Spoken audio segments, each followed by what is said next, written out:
Matoli Héritage regroupe plusieurs chanteurs du Mali qui unissent leurs voix pour faire briller l'héritage des chants du Betiba et d'autres cantiques en Bambara.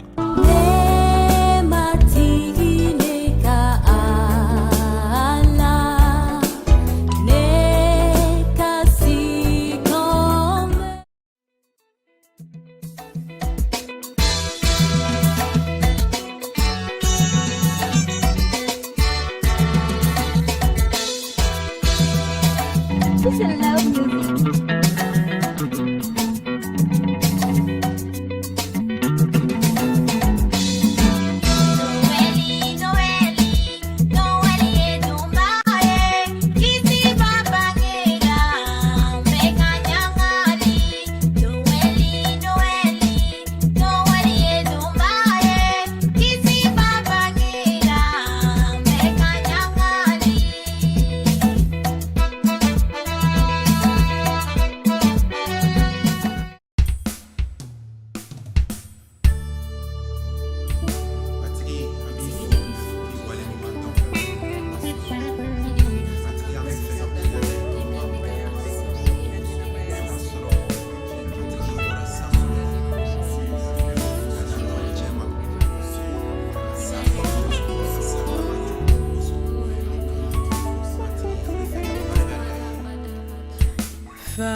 Católico me o kera le amena kato Jerusalem ayela la falidika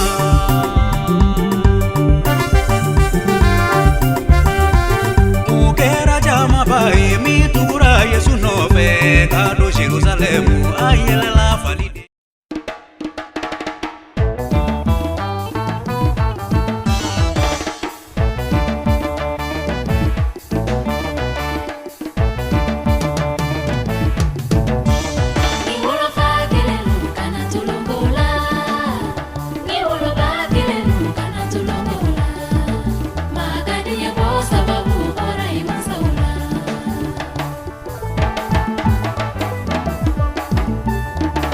Fa korolu kana tulongola iwolo fa korolu kana tulongola iwolo fa dogon kana tulongola iwolo fa dogon kana tulongola magadi bo sababu bora imasaula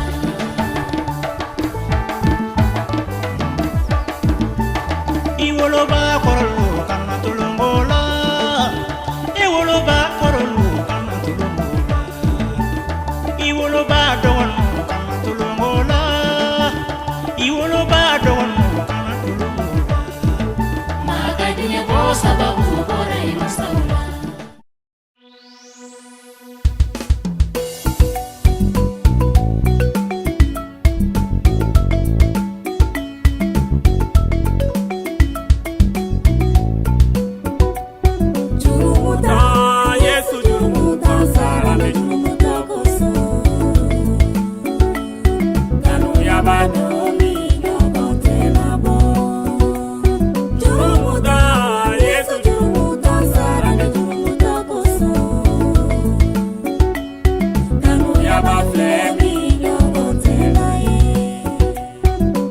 Nini Yesu Krista yo munyune jurumu toko son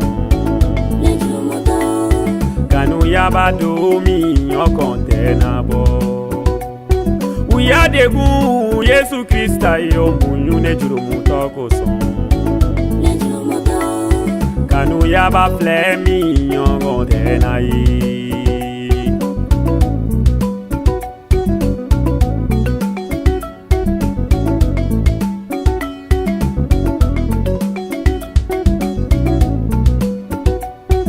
Ya toro Yesu Krista yo munyu ne juru mutoko son.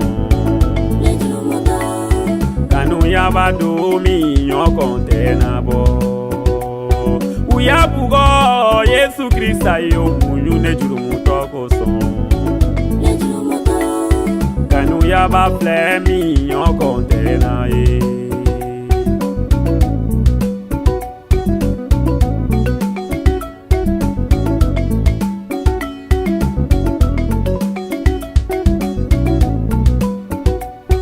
Asokora Yesu Krista kere sora ne juru mutoko son.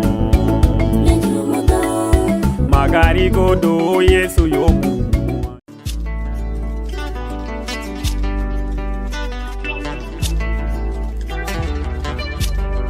Finye banado wilelembe kadinye la mini ko coronavirus.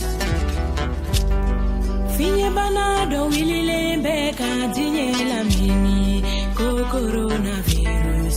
Kono na filiko.